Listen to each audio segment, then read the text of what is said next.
ఇస్తాడారు ఏందో పవన్ కళ్యాణ్ గారు చంద్రబాబు నాయుడు గారు కలిసిపోయినారని చెప్పేసి మాట్లాడుతున్నారు. ఇంత జగన్ గారి గురించి కలిపి మాట్లాడుతున్నారు. అసలు సీట్ ఆమెకి ఇచ్చాడా లేదా జగన్ గారు? అసలు నగిరిలో నిలబడుతుందా లేదా?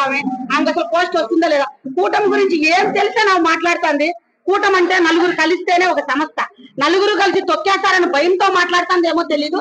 ఇన్ని రోజులు చంద్రబాబు నాయుడు గారు జైల్లో ఉన్నప్పుడు అక్కర్లేని మాట్లాడింది.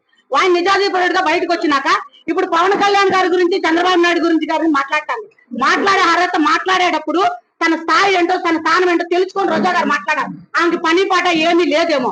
ఫస్ట్ నగిరిలో వాళ్ళ ప్రజలు ఏమైనారో అవి చూసుకోకుండా ఆమె కూడా వచ్చింది సినిమాల్లోంచి. అది జబర్దస్త్ నుంచే వచ్చింది. అది తెలుసుకోకుండా పవన్ కళ్యాణ్ గారు సినిమాల నుంచి వచ్చినారు. అది కానీ మాట్లాడిలో పెట్టుకొని మాట్లాడితే బాగుంటుంది రోజా గారికి. ఫస్ట్ నగిరిలో ఆమె ప్రజలు ఎట్లుండారో చూసుకొని 10 కార్లు వేసుకొని తిరిగేది అవి చేసేది ఇసుక అమ్ముకొని బతికేది కాదు.